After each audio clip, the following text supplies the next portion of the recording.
Assis sur la balançoire, j'observais une araignée tisser sa toile. Le soleil n'était plus qu'à quelques minutes de commencer une nouvelle journée. Cette araignée avait choisi le bas du toboggan pour enfants dans le parc municipal. D'un côté à l'autre, elle allait et venait à la sortie du toboggan. Près de 10 cm de haut sur 45 de large. Une merveille d'ingénierie. J'admirais la toile achevée.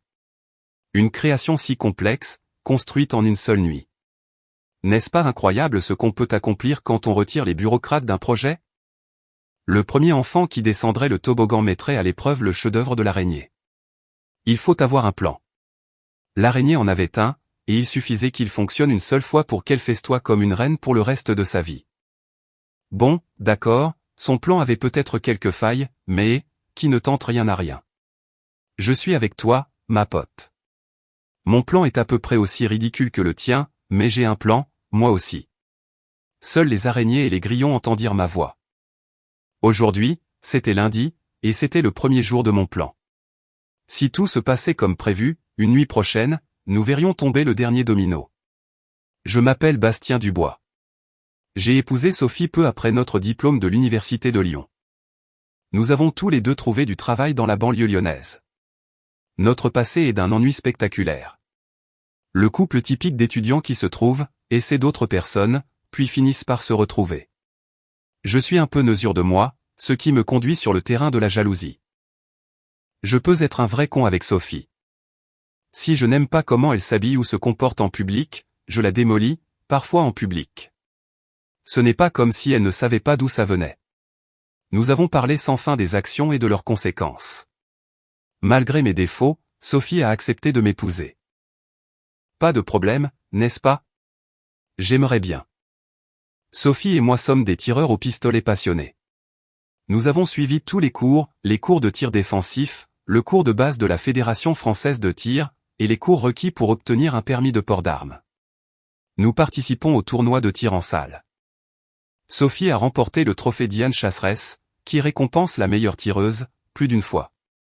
Je ne suis pas mauvais, mais loin d'être aussi bon qu'elle. Il y a surtout de superbes quartiers où vivre dans la banlieue de Lyon. Il y en a quelques-uns où je suis un peu plus tranquille en la sachant armée et compétente. Nous allons encore à de nombreux matchs de football, de basket et de rugby. J'ai pratiqué les trois au lycée, mais je me suis concentré sur mes études une fois à l'université. Enfin, ça est le fait que je ne suis absolument pas assez talentueux pour concourir au niveau universitaire. Le jeudi précédent. Grégoire frappa du poing sur son bureau. Oh, merde, ça va me prendre une éternité pour rentrer. Je redressai la tête et me tournai vers lui. Comment tu sais ça, Grégoire? Il montra son écran. Je regarde la caméra de surveillance à la jonction de l'autoroute A7 et de la 450. Il y a un pick-up sur le côté et une voiture sur le toit. Jamais ça ne sera dégagé ce soir. Tu devrais voir ça. Je parcourus le chemin de mon bureau à celui de Grégoire et regardai l'écran de son ordinateur portable. Mon estomac se noie. Debout avec les ambulanciers, un bandage de gaz enroulé autour de son crâne, se tenait Sophie. Du moins, je pense que c'est elle. Elle a un bras gauche tatoué très distinctif, de l'épaule au poignet. Les personnes sur la caméra étaient un peu trop petites pour confirmer mes soupçons. Apparemment, son vol pour Marseille est parti sans elle hier. Le pick-up sur le côté m'était familier. Je n'arrivais juste pas à mettre un nom dessus. Je me penchai plus près de l'écran. Tu peux faire des captures d'écran de cet accident? Grégoire hocha la tête mais garda les yeux sur le moniteur. Seulement jusqu'à ce que je change de caméra. Je peux enregistrer la vidéo depuis que j'ai commencé à regarder. Tu pourras en tirer des captures d'écran. Qu'est-ce qui t'intéresse là-dedans? Je fixais l'épave, un étrange sentiment de familiarité m'envahissant.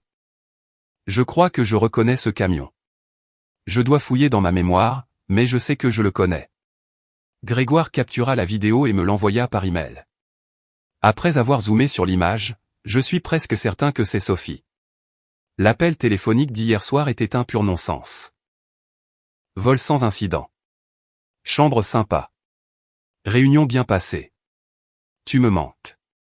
Grosse journée demain. Vol tardif. Ne m'attends pas. J'étais complètement distrait en rentrant chez moi. Pour quel genre d'imbécile m'a-t-on pris? Comment se fait-il que je connaisse ce camion? Je passais en revue toute la liste des suspects, amis proches, famille, voisins, pas même l'ombre d'une correspondance. Les bandes rouges et noires sur le camion me hantaient. Qui est-ce? L'appel de Sophie arriva vers 19h. Je le laissai aller sur la messagerie. Salut, chérie. Mauvaise nouvelle. Mon taxi pour l'aéroport a eu un accident. Je vais bien, mais j'ai une entaille sur le front. Bref, j'ai raté mon vol. Je te tiens au courant dès que j'en sais plus. Je t'aime. Appelle-moi. Mon cœur n'a pas cessé de battre à tout rompre depuis que j'ai vu cette photo. La trahison totale me tord l'estomac et des flammes me sortent des oreilles. J'ai eu beau essayer, je n'ai pas pu manger. Les émotions qui déferlaient me tuaient. Ayant réalisé que mon mariage était une imposture, je voulais me venger de Sophie et de son amant. J'ai passé les heures suivantes à fouiller la maison, essayant de trouver quelque chose, mais ne pas savoir ce que je cherchais était frustrant. Une rage bouillonnante alimentait ma recherche. Rien n'attira mon attention. Mon étape suivante fut d'éplucher nos relevés de cartes de crédit. Comme Sophie voyage au moins 2 fois par mois, je me suis dit qu'il devait y avoir une erreur quelque part dans ses achats. D'une certaine manière, j'avais raison. En croisant ses voyages avec ses dépenses de carte de crédit, un voyage sur 2 ne présentait aucune utilisation de la carte. Lors de ces voyages, la seule dépense était celle du parking de l'aéroport. Elle utilise sa carte de crédit professionnelle pour les billets, les hôtels et les transports. Tout le reste est mis sur sa carte personnelle, et elle soumet une note de frais. Je suis censé croire qu'elle a payé en espèces ou qu'elle n'a tout simplement pas mangé pendant ses voyages. Avec ce que j'ai vu sur la caméra de surveillance, je savais que c'était faux. Elle s'offrait une escapade amoureuse de 2 jours sous le couvert d'un voyage. Je devais découvrir avec qui. Bon sang, c'est évident. Je vais demander une copie du rapport d'accident. Sophie garde un classeur avec ses papiers importants. Je me demandais si ses notes de frais s'y trouvaient. Elle est si organisée que cela ne prit que quelques minutes pour localiser le dossier approprié. Une autre minute pour confirmer que les voyages sans utilisation de carte de crédit n'étaient pas déclarés sur ses notes de frais. Je voulais me saouler mais savais que ce n'était pas une bonne idée. Est-ce que ça importe depuis combien de temps ça dure? Pas vraiment. La sienne est une trahison froide et calculée. Ma vengeance sera conçue pour être à la hauteur de sa tromperie. Pour le divorce, je serai juste. Quel choix ai-je? Elle aura ses 50%. Contrat de mariage? Oui, bien sûr. J'aimerais bien qu'elle n'ait que ses 50%. Le sommeil vint lentement et le café mettait plus de temps que d'habitude à faire démarrer mon moteur le matin. Quand j'ai allumé mon téléphone, il y avait un message de Sophie disant qu'elle serait à la maison plus tard dans la journée. Je suis allé travailler sans essayer de la rappeler. Après avoir cherché des conseils sur le divorce sur Internet, j'ai fait le point sur nos comptes joints. Je devrais ouvrir un compte à mon nom seul. Le compte titre allait être un peu plus compliqué. Impossible de déplacer les positions. J'ai donc vendu suffisamment pour atteindre la barre des 50%. Je reviendrai une fois les ventes réglées et je transférerai ma moitié le moment venu. La maison était pratiquement sous l'eau, donc il n'y avait rien à faire. Ne voulant pas griller mes cartes, je n'ai parlé à aucun de mes amis, de ma famille ou de mes collègues de mon divorce imminent. À l'heure du déjeuner, j'ai obtenu une copie du rapport de police de l'accident.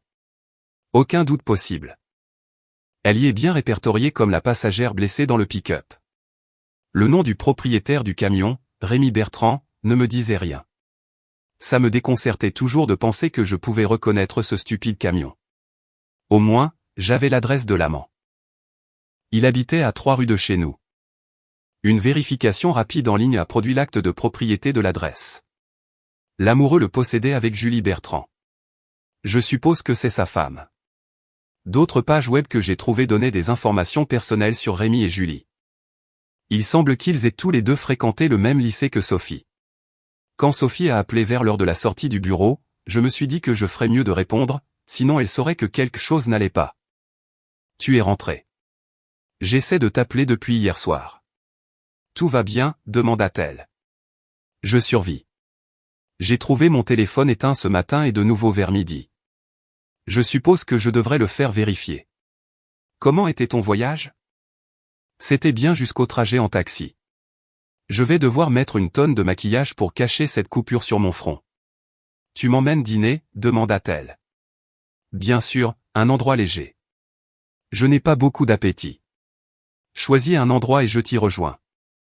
J'ai pris le chemin le plus long pour aller au restaurant. En passant devant la résidence des Bertrand, je n'ai pas vu le camion garé devant. Il y avait un drapeau suspendu au porche qui m'a mis la puce à l'oreille. Un drapeau de l'Université de Lyon. C'est le camion que nous voyons lors de nos apéros avant les matchs de rugby du Loup. C'est pour ça qu'il y a des bandes rouges et noires sur le camion. Nous allons toujours dans le même coin pour l'apéro, et les Bertrand faisaient de même. J'avais juste supposé que lui et sa femme étaient amicaux avec tout le monde. Au dîner, j'ai essayé. Vraiment, mais Sophie a bien vu que quelque chose n'allait pas. Quelque chose te tracasse, Bastien? Tu as l'air vraiment distrait ce soir. J'ai beaucoup de choses en tête. Ne t'en fais pas pour ça, ai-je répondu. Quand Sophie a commencé son rituel nocturne de démaquillage, je me suis glissé dans le lit et j'ai fait semblant de dormir. Sophie était nue quand elle s'est glissée dans le lit et s'est blottie contre moi. Il m'a suffi d'imaginer sa trahison pour rester mou. Elle m'a secoué un peu mais a abandonné son avance amoureuse. Sophie dormait profondément quand je suis parti au travail le matin. J'ai fouillé sa voiture de fond en comble et j'ai trouvé un téléphone portable caché dans les coussins de la banquette arrière. En l'allumant et en faisant défiler les SMS, j'en ai eu la confirmation. Sophie et Rémi fricotaient depuis des mois, sinon plus. Un SMS en particulier m'a fait péter les plombs. Eh bien, les enfants, je ne sais pas quelle sera votre punition, mais il y aura un prix à payer. Je ne suis pas un homme violent. Je ne me vois pas leur faire quoi que ce soit de physique. Une réflexion créative s'imposait. J'ai décidé qu'un rendez-vous avec un avocat serait préjudiciable au plan que j'avais en tête. J'allais être complètement pris au dépourvu quand elle admettrait sa liaison. Si mon plan se réalisait, je devrais agir rapidement pour protéger ce que je pouvais. J'ai acheté ce dont j'avais besoin et j'ai passé le week-end à éviter Sophie. Elle voulait faire l'amour samedi, mais je me suis contenté de monter sur elle, de jouir et de m'endormir rapidement. Sophie a réessayé dimanche soir. J'ai de nouveau gardé à l'esprit l'image de sa trahison, et elle n'a pas réussi à m'exciter. Frustrée, elle a abandonné, et nous nous sommes endormis. Je me suis levé tôt lundi matin et j'ai passé un peu de temps dans le parc. Je devais être certain que c'était la voie que je voulais vraiment prendre. Repenser à ce SMS m'a convaincu de continuer. Du point de vue de Sophie, je pensais avoir les choses sous contrôle jusqu'à cet appel téléphonique. Les lundis matins sont toujours chargés au travail. Je traite plusieurs appels par heure. J'ai décroché quand le téléphone de mon bureau a sonné. L'identifiant de l'appelant indiquait « numéro privé ». Allô, Sophie. Je sais ce que tu fais avec Rémi. Je veux ma part du gâteau. La voix douce était celle d'un homme. Elle avait un ton nasal aigu et agaçant. Il a raccroché avant que je puisse répondre. Mon esprit s'emballait. Merde, je suis démasqué. Je n'étais pas moi-même le reste de la journée ni le soir. Une de nos activités nocturnes était de partager une tasse de tisane. Ça semble nous détendre tous les deux. Bastien la prépare toujours juste avant de se coucher. Bastien semblait inquiet. Tu es sûr que ça va? Tu agis vraiment comme si quelque chose te tracassait ce soir. Je vais bien. Juste des trucs au boulot qui m'énervent. J'ai besoin de penser à autre chose. Tu connais quelque chose qui pourrait occuper une fille pendant un moment? J'en suis venu à la conclusion que je n'allais pas me laisser faire chanter. Je vais attendre de voir quelle est la réponse. J'ai fait des cauchemars à l'idée que Bastien découvre tout. En me parlant à moi-même, je me suis convaincu d'arrêter de voir Rémi. Allô, Sophie. La même voix qu'avant a répondu. Prête à me faire plaisir? Non, je ne le suis pas, ai-je répondu. Et cette fois, j'ai raccroché. Moins d'une minute plus tard, un autre appel est arrivé. Allô, Sophie, ai-je répondu. Vous ronflez tous les deux. Tu portais une nuisette bleue la nuit dernière. Tu dors du côté droit du lit. Tu ne portais pas de culotte, alors j'ai eu une belle photo de ton corps. Je doute qu'il ait entendu mon hoquet de surprise, car il a raccroché juste après sa déclaration. J'ai couru dans le couloir et j'ai vomi dans la première cabine de toilettes ouverte. Il y avait une petite enveloppe épinglée sous mon essuie-glace quand j'ai retrouvé ma voiture après le travail. J'ai pleuré pendant 30 minutes après avoir vu la photo de mon corps prise la nuit dernière. Il était dans ma chambre. Je me sentais violé. Dans quoi me suis-je fourré? Ce soir-là, à la maison, je me suis occupé en payant des factures et en organisant des papiers pour les impôts. Comment s'est-il faufilé au milieu de la nuit? Est-ce un ami de Rémi? Est-ce un ennemi de Rémi? Ce n'est pas une voix que je connais. Je me souviendrai de ce son agaçant. Bastien, tu crois qu'on pourrait mettre un verrou sur les portes extérieures, ai-je demandé. Je suppose. Pourquoi tu me demandes ça, a-t-il répondu. J'entends parler de cambriolage récent. Je ne veux pas que quelqu'un entre dans la maison quand nous sommes là, ai-je répondu. Je vais le mettre sur la liste des choses à faire. Je n'ai pas bien dormi cette nuit-là. Chaque petit craquement de la maison me faisait sursauter. J'ai eu du mal à émerger le matin. Mon cauchemar n'a pas tardé à reprendre. Un autre appel. Allô, Sophie, ai-je répondu. La voix que je redoutais a répondu, joli pyjama la nuit dernière. Pas de photo de ton corps pour moi. Prête à être ma maîtresse? Qui êtes-vous? Qu'est-ce que vous voulez, ai-je demandé. Tu sais ce que je veux. Tu as déjà essayé les menottes? Chez toi ou chez moi, a-t-il répondu. Viens chez moi, crétin. Je te ferai un trou de la taille d'une balle de tennis dans la poitrine, ai-je rugi. Il n'y a pas eu de réponse. J'ai demandé et obtenu une pause déjeuner de 2 heures. J'étais en vrac. Vers qui puis-je me tourner? J'ai gardé ma liaison avec Rémi secrète pour tout le monde. Ce n'est pas juste, n'est-ce pas? Tout le monde sauf au moins un harceleur. Bastien et moi avons de nouveau eu des relations intimes. Maintenant, je me demande s'il sait quelque chose. Il n'agit pas comme si c'était le cas, sauf que nous ne faisons plus l'amour. Peut-être que nous ne faisons plus l'amour depuis longtemps. J'ai été tellement préoccupé par mes relations intimes avec Rémi que j'ai peut-être laissé ma vie amoureuse à la maison se dégrader.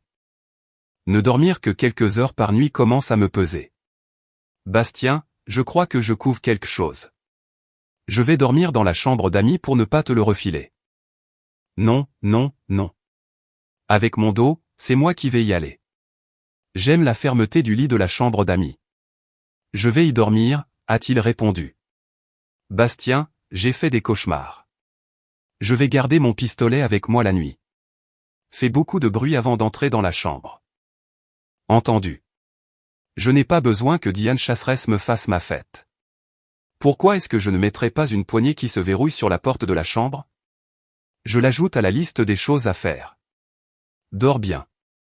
Maintenant, je me demande vraiment si Bastien sait quelque chose. C'est quoi cette histoire de « dors bien » ? Il avait l'habitude de finir ses bonsoirs par « je t'aime ». Quand ai-je entendu « je t'aime » pour la dernière fois? Après que Bastien soit allé dans la chambre d'amis, j'ai poussé une chaise contre la porte de ma chambre. J'ai mis quelques babioles sur le rebord de la fenêtre et j'ai glissé mon pistolet sous l'oreiller de Bastien. J'espère que si mon harceleur se montre ce soir, il fera assez de bruit pour me réveiller et que je lui tirerai dans le dos. Un autre appel est arrivé. Allô, Sophie, ai-je répondu. Eh bien, je suis passé, mais je ne vois pas de trou dans ma poitrine. Jolie babiole. J'en ai pris quelques-unes. Avec Bastien dans l'autre chambre, je pourrais peut-être le droguer.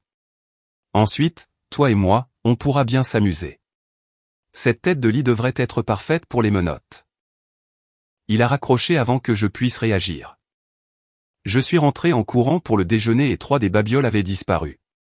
J'ai vomi dans mes propres toilettes. Dans quel pétrin me suis-je fourré? Si je vais à la police, Bastien découvrira ma liaison. Quel choix ai-je? Je dois le dire à quelqu'un. Je ne vais pas être le jouet d'un harceleur. Rémi voulait qu'on se voie ce soir, mais j'ai décliné. J'ai un téléphone prépayé que je garde dans ma voiture et que j'utilise pour communiquer avec Rémi. Je lui ai dit qu'il fallait qu'on se calme pour l'instant. Ses SMS indiquaient son mécontentement face à cette décision. Je ne sais pas si mon harceleur m'a trouvé en suivant Rémi. J'ai tellement peur et je suis si confuse. Devrais-je simplement me soumettre à lui? Où cela s'arrêtera-t-il? Peut-être devrais-je le dire à Bastien et lui demander son aide. Ma mauvaise performance au travail a été remarquée par mon supérieur hiérarchique. J'ai eu droit au discours de motivation standard. C'est tellement embarrassant. Je n'en ai jamais eu besoin auparavant. Je pouvais sentir les regards et entendre les ricanements alors que je me dirigeais vers son bureau. J'ai pleuré pendant 1 heure avant que Bastien ne rentre à la maison. Je me suis ressaisi et j'ai mis un peu de maquillage frais avant de le rejoindre pour le dîner. Après avoir accroché des clochettes à la fenêtre et à la porte, je me sentais un peu plus en sécurité. Essaie de te faufiler maintenant, pervers. Vendredi matin, j'ai fait de mon mieux pour être productive. Cela n'a duré que jusqu'à son appel. « Allô, Sophie ?» ai-je répondu. Joli coup avec les clochettes. Tu m'as inquiété 1 minute, mais tu as dormi à poing fermé. Tu as vu? J'ai vidé ton pistolet et j'ai mis les balles sur le rebord de la fenêtre. J'ai aussi rendu tes babioles. Tu es prête maintenant? J'ai besoin de Bastien. Je ne peux pas faire ça toute seule. Si je lui dis, je devrais peut-être le faire seul de toute façon. Quel gâchis. Le week-end ne peut pas arriver assez vite. Au moins, il ne pourra pas me torturer au travail. Merde, et s'il prévoyait de me faire quelque chose ce week-end? Je n'étais pas d'humeur à l'intimité, et Bastien était parfaitement heureux de m'éviter. Avec un voyage prévu pour mercredi prochain, je ne savais pas s'il fallait le faire ou l'annuler. Quand est-ce que ce salaud prévoit de venir me chercher? Est-il assez malade pour me suivre en déplacement? Bastien dormait profondément quand j'ai fini ma douche le samedi matin. Il ne fait jamais la grasse matinée. Je l'ai secoué à plusieurs reprises avant qu'il ne se réveille groggy. Il s'est assis et m'a regardé d'un air un peu abasourdi. Waouh, je suis complètement dans le gaz aujourd'hui. Quelle heure est-il? Presque 9 heures. Tu te sens bien, ai-je répondu en lui massant le cou. Il a tressailli. C'est quoi ce bordel? J'ai un point douloureux dans le cou. J'ai regardé et il y avait une piqûre d'araignée ou quelque chose de similaire sur son cou. On dirait que tu t'es fait piquer. Laisse-moi te mettre un pansement. Le reste de la matinée a été rempli de corvées normales du week-end. Bastien est sorti pour prendre un jus de fruits vers l'heure du déjeuner. Mon téléphone portable a sonné et l'identifiant de l'appelant était privé. Ma mère cachait tous ses appels, alors j'ai répondu. Allô, ai-je répondu. J'ai essayé ma fléchette tranquillisante sur Bastien la nuit dernière. Je vois qu'il est toujours en vie, donc je pense que c'est bon. J'apporterai du lubrifiant pour toi. J'ai raccroché. Je tremblais et mes jambes étaient faibles. J'ai eu beau essayer, je n'ai pas pu retenir mon estomac. J'ai vaporisé une demi-bombe de désodorisant pour masquer complètement l'épreuve. Je dois le dire à Bastien. Je ne peux pas continuer comme ça. Je ne peux pas le dire à Bastien. Je suis tellement confuse. Pourquoi ai-je fait ça? Ma tête tournait. Tout ce drame pourquoi? Une relation purement sexuelle.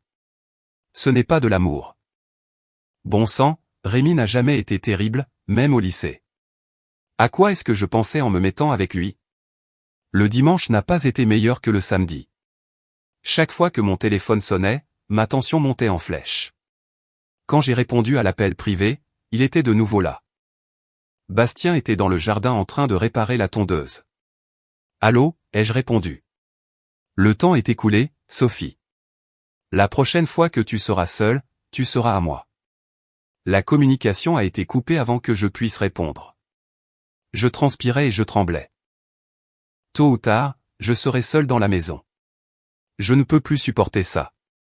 La journée s'est éternisée. Je regardais nerveusement l'horloge. Je ne voulais pas aller me coucher ce soir. Juste avant de dormir, mon monde a basculé. Je dois retourner au bureau. Je ne devrais pas en avoir pour plus de 90 minutes, a dit Bastien. S'il te plaît, ne pars pas, Bastien. Ça ne peut pas attendre demain matin, ai-je demandé. Je ne serai pas long. À tout à l'heure. Je me suis assuré que toutes les portes et fenêtres étaient verrouillées. Après avoir fermé la porte de la chambre et activé les clochettes, je me suis assise sur mon lit, les lumières allumées. Saisissant le pistolet sous l'oreiller, j'ai vérifié le chargeur et confirmé qu'il était plein. Mon cœur s'est mis à battre la chamade quand j'ai entendu le plancher craquer. La panique s'est installée. J'hésitais, pointant mon arme tantôt vers la porte, tantôt vers la fenêtre. Quand la clochette de la porte a tinté, j'ai tiré. J'ai entendu un gémissement et j'ai tiré encore et encore et encore. La porte s'est ouverte et un corps vêtu de noir s'est affalé, face contre terre. Je tremblais et j'ai baissé les yeux pour voir que j'avais uriné dans le lit. Je tremblais tellement que j'avais du mal à utiliser mon téléphone portable. 17. Quelle est votre urgence? Je viens de tirer sur quelqu'un dans ma maison. Je vise le corps avec mon arme. J'ai peur de m'approcher. Essayez de rester calme, madame. Pouvez-vous me donner votre adresse? 5 minutes plus tard, bien que cela ait semblé des heures, la première voiture de police est arrivée. 1 minute plus tard, l'ambulance est arrivée avec le SAMU. En 30 minutes, l'endroit grouillait de policiers. Je voulais Bastien. J'avais besoin de Bastien. Où diable est Bastien? Dans notre pays, la loi sur la légitime défense est de notre côté. Un intrus dans votre maison? Tuez-le comme bon vous semble. Si l'intrus mourait, l'affaire était classée sans suite. Les secouristes ont travaillé rapidement pour emmener l'homme à l'hôpital. Il avait perdu beaucoup de sang, mais il était en vie. Du point de vue de Bastien, j'ai dit à Sophie que je me rendais au bureau. Une fois dans le garage, j'ai enfilé des gants en latex. J'ai trouvé le téléphone prépayé de Sophie dans sa voiture, j'ai copié le SMS qui m'avait rendu furieux, puis je l'ai envoyé à Rémi. Il était identique à celui qu'elle avait envoyé quelques mois plus tôt. L'heure d'envoi était presque exactement la même qu'auparavant. J'ai remis son téléphone là où je l'avais trouvé. J'ai avancé dans la rue et j'ai attendu que la lumière de sa chambre soit la seule allumée. Je n'ai eu à attendre que quelques minutes. Je suis retourné et j'ai déverrouillé la porte d'entrée. Je me suis éloigné rapidement et je suis arrivé à mon bureau peu de temps après. Nous avons beaucoup de caméras de sécurité et j'ai besoin de ma carte d'accès pour passer le portail, entrer dans le bâtiment, puis dans mon bureau. J'ai allumé mon ordinateur mais je suis resté assis à me demander, est-ce que ça allait vraiment marcher? Une fois mon plan conçu, j'ai acheté un téléphone prépayé et j'ai téléchargé une application de modification de voix. J'ai pu sentir la panique dans le comportement de Sophie dès le premier soir à la maison. Chaque nuit, je mélangeais un somnifère dans sa tisane. Une fois endormie, elle était complètement inconsciente. La première nuit, je l'ai repositionnée de manière à pouvoir prendre une belle photo de son corps. Je l'ai imprimée sur notre imprimante. La panique dans sa voix le deuxième jour était exactement ce que j'espérais. Chaque nuit, elle était dans les vapes, ce qui me permettait de faire beaucoup de bruit sans qu'elle ne bouge. Le vendredi soir, je me suis levé vers 3 heures du matin et j'ai utilisé une épingle de sûreté pour me faire un trou à l'arrière du cou. Une fois que j'ai vu du sang, j'ai jeté l'épingle dans les toilettes. En prenant 3 somnifères, je me suis endormi rapidement. J'ai ressassé le SMS d'il y a quelques mois que j'avais renvoyé un peu plus tôt. Il vient de partir pour le bureau. Viens vite ici pour un peu d'amour. Tu n'as pas beaucoup de temps. Je me suis dit que mon heure de rentrée à la maison serait dans environ 1 heure, ou quand la police appellerait. 1 heure signifierait que le plan n'a pas fonctionné. La police signifierait le succès. Un appel est arrivé sur mon portable, venant d'un numéro local. Allô, Bastien Dubois, ai-je répondu. Monsieur Dubois? Qui est à l'appareil, ai-je demandé. Monsieur, ici le sergent Martin. Il y a eu une fusillade à votre domicile. Votre femme est indemne, bien que très secouée. Pouvez-vous rentrer chez vous pour la réconforter? J'arrive. Je devrais être là dans 10 minutes. J'adore quand un plan se déroule sans accroc. Je suis arrivé à la maison pour trouver le quartier inondé de gyrophares rouges et bleus. En me frayant un chemin à travers les cordons de police, je suis entré dans ma maison. Sophie a bondi sur ses pieds quand elle m'a aperçu. Elle m'a serré dans ses bras et s'est mise à sangloter. L'inspecteur Simon s'est assis en face de Sophie et moi. Elle sanglotait et tremblait toujours. Madame Dubois, le nom de l'intrus est Rémi Bertrand. Le connaissez-vous? Oh mon Dieu, non. Oh, merde. Je suis tellement désolé, Bastien. Oh, mon Dieu. Et elle s'est mise à pleurer de façon incontrôlable. Désolé, inspecteur. Ma femme est évidemment bouleversée par toute cette affaire. Laissez-lui 1 minute pour se reprendre. Très bien, réessayons. Il semble que vous connaissiez Rémi Bertrand. Est-ce exact? Dans un faible murmure, nous étions au lycée ensemble. À ce moment-là, un officier a tapoté l'épaule de l'inspecteur Simon et lui a chuchoté à l'oreille. Il s'est levé et a quitté la pièce 1 minute. J'ai fait de mon mieux pour avoir l'air choqué quand il est revenu et a commencé à parler. Madame Dubois, je vais vous emmener pour un interrogatoire. Officier, veuillez lui passer les menottes. Sophie Dubois, vous avez le droit de garder le silence. Une fois qu'on lui a lu ses droits, j'ai demandé, que se passe-t-il, inspecteur? Nous avons trouvé son téléphone portable. Votre femme l'a invité à venir ce soir.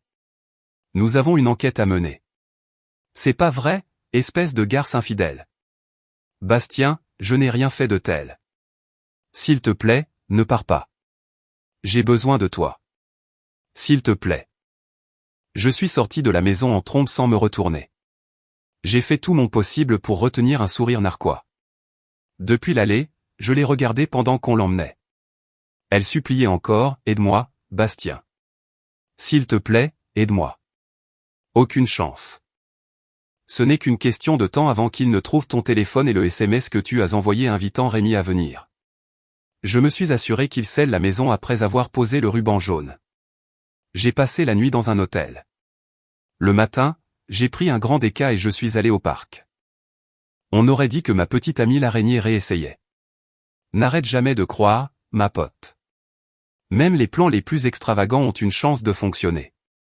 Sophie a utilisé son unique appel pour impliquer ses parents. La police a obtenu un mandat de perquisition et a trouvé le téléphone prépayé de Sophie. Avec un historique de communication entre ces deux téléphones, ça ne sentait pas bon pour elle. Mon premier appel a été pour lancer la procédure de divorce. Les finances ont été identifiées et documentées. Sophie obtiendrait ses 50%, mais je n'aurais pas à payer ses frais de justice pour tentative d'assassinat. J'ai pris 50% en espèces de nos comptes joints. J'ai ouvert un compte à mon nom seul et j'ai changé mon virement de salaire pour utiliser ce compte. Le compte titre a été facile, car la moitié était déjà en liquidité. L'avocat du divorce a lancé les choses avant que Rémi n'entame une action en justice. C'était une bonne chose, m'a-t-il assuré. Une fois le ruban jaune retiré, j'ai emballé toutes les affaires de Sophie et je les ai déposées chez ses parents. J'ai engagé des professionnels pour nettoyer la maison. Mon avocate m'a accompagné au seul interrogatoire auquel la police me demanderait d'assister. Sophie tentait de les convaincre que je l'avais piégée. C'était la seule chose qui avait du sens pour elle, car elle leur disait qu'elle n'avait pas envoyé ce dernier SMS.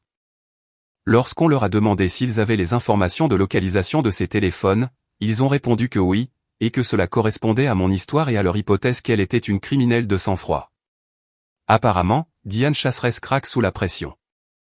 Seules 2 des 5 balles avaient touché leur cible. L'une a fait un trou, détruisant un rein. L'autre a arraché un morceau de son oreille droite. Je suppose que je peux vivre avec ça, même si j'espérais mieux de tout cet entraînement au pistolet. Depuis la galerie du public, je l'ai regardé plaider sa cause. Elle était harcelée mais ne l'avait dit à personne à cause de sa liaison. Elle n'avait jamais envoyé ce SMS. Mon mari devait être au courant et m'a piégé. La presse a appris qu'on lui avait proposé une procédure de plaidé coupable. Je suppose que son excès de confiance en sa capacité à gérer une situation a de nouveau eu raison d'elle. Coupable. 20 ans. Je n'ai pas attendu que le divorce soit prononcé pour commencer à coucher à droite à gauche. Il y a de nombreux groupes prêts à aider le mari humilié une fois que sa femme est en prison. Les actifs de Sophie ont été rapidement épuisés à se battre pour sa liberté. Je n'étais pas responsable, et même si Rémi avait essayé de poursuivre, il n'y avait aucun actif commun de valeur significative. Payer une fortune pour une victoire morale n'avait aucun sens. Donc, aucune poursuite n'a jamais été engagée. J'ai vraiment besoin de me faire aider pour gérer ce problème de jalousie. Et nous voilà arrivés à la fin de l'histoire d'aujourd'hui. Était-ce ce à quoi vous vous attendiez ou a-t-elle pris une tournure que vous n'aviez pas vu venir? Je suis curieux de connaître votre avis. Partagez-le dans les commentaires ci-dessous et lançons la conversation. Si cette histoire vous a tenu en haleine, assurez-vous de cliquer sur le bouton « J'aime ». Et si vous êtes nouveau ici ou si vous ne vous êtes tout simplement pas encore abonné, c'est le moment idéal pour rejoindre notre communauté. Je vous propose des histoires fraîches et captivantes tous les jours. Alors, cliquez sur ce bouton « S'abonner » et activez les notifications pour ne jamais rien manquer. Merci d'avoir regardé et à la prochaine.